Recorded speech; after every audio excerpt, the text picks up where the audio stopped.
दोस्तों, आज हम Orient Green power limited company के बारे में बात करने वाले हैं, क्योंकि इस कंपनी से ज़बरदस्त अपडेट निकल कर आ रही हैं। जिसके साथ ही इस कंपनी ने अपना Q2 रिज़ल्ट घोषित किया है, जिसमें इस कंपनी ने धमाकेदार परफॉर्मेंस की है। क्या ये नेक्स्ट मल्टीबैगर स्टॉक बन सकता है पावर सेक्टर का? उसे हम फाइनेंशियली और फंडामेंटली के साथ साथ इससे जो अपडेट आई है उसके साथ हम देखेंगे। इसलिए आइए वीडियो को स्टार्ट करते हैं। दोस्तों, Orient Green power limited company का शेयर प्राइस अभी 13 रुपये 66 पैसे चल रहा है। आज के दिन हमें इस कंपनी में 1.49% की तेज़ी देखने को मिली है।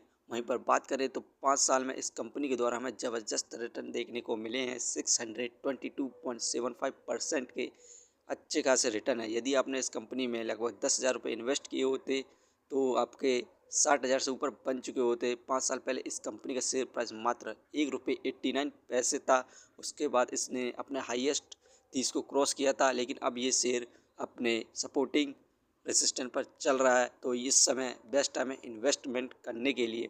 इस कंपनी का जो क्वाड्रेंट का रिजल्ट आया उसमें इस कंपनी ने धमाकेदार परफॉर्मेंस की है। नेट प्रॉफिट 321.90% इंक्रीज़ हुआ है। इस समय 28.90 करोड़ हुआ है, जबकि पिछले साल मात्र 6.85 करोड़ था इसका नेट प्रॉफिट। वहीं पर नेट सेल इंक्रीज हुई है 37.74% के हिसाब से 87.38 करोड़ इस समय हुई है, जो कि पिछले साल मात्र 63.44 करोड़ थी। यहाँ पर इस कंपनी ने धमाकेदार परफॉर्मेंस की है। उसी के साथ साथ अभी हाल ही में स्पीच में नरेंद्र मोदी जी ने कहा है कि उनका टारगेट है कि 500 गीगावाट रिन्यूएबल एनर्जी को बनाया जाए नॉन फॉसिल फ्यूल द्वारा, जिससे कि एनवायरनमेंट और ग्लोबल वार्मिंग से बचाया जा सके। और यह कंपनी भी सेम कार्य करती है और उसी से रिलेटेड इस कंपनी में न्यूज़ भी आ रही है। दोस्तों, Orient Green Power plan to add 25 megawatt solar capacity by mid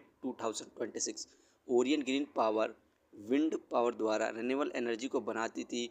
यहीं पर अब इन्होंने अपने बिजनेस को एक्सपेंड किया। अब ये कंपनी सोलर पावर प्लांट पर भी आ रही है। उसी से बेस इनको ये प्रोजेक्ट मिला है, जो कि अभी हाल ही में इन्हें 25 मेगावाट सोलर कैपेसिटी का इंस्टॉल किया है। और उनका टारगेट है कि 2030 तक 1000 megawatt solar power plant capacity का इंस्टॉल करी जाए।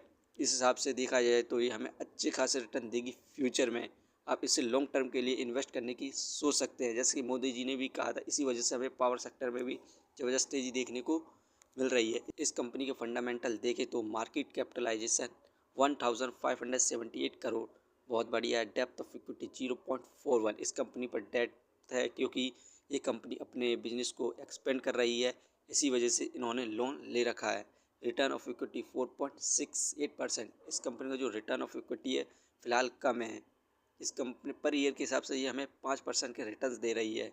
डिविडेंड देती नहीं है। Book value 10.15। ये शेयर हमें बुक वैल्यू के आसपास ही ट्रेड करता हुआ दिखाई दे रहा है। इस समय बेस्ट टाइम है इस शेयर में इन्वेस्टमेंट के लिए। Face value 10। इस कंपनी का शेयर प्राइस यदि 2030 तक 100 के आसपास जाता है तो हमें ये कंपनी बोनस, डिविडेंड और स्प्लिट करती हुई भी दिखाई देगी। तो आप इस कंपनी को लॉन्ग टर्म के लिए सोच सकते हैं, कंसिडर कर सकते हैं।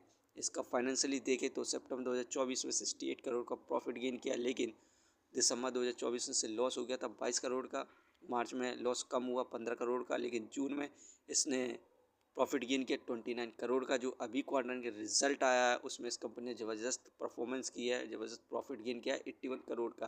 तो आप यहाँ पर देख सकते हैं ये कंपनी क्वार्टरली बेस बहुत बढ़िया परफॉर्मेंस कर रही है और अब ये लगातार प्रॉफिट भी गेन कर रही है क्वार्टरली बेस। तो आप इस कंपनी में लॉन्ग टर्म के लिए इन्वेस्ट करने की सोच सकते हैं और इस समय बेस्ट टाइम है इन्वेस्टमेंट करने के लिए। दोस्तों, ये वीडियो सिर्फ एजुकेशन पर्पस के लिए थी। यदि आप किसी भी कंपनी या स्टॉक में इन्वेस्ट करते हैं तो एक बार अपने फाइनेंशियल और एक्सपर्ट की सलाह ज़रूर लें। यदि आपको कंपनी के बारे में जानकारी अच्छी लगी हो तो हमारे चैनल को सब्सक्राइब करें, जिसका नाम है स्टॉक एनालिसिस। धन्यवाद।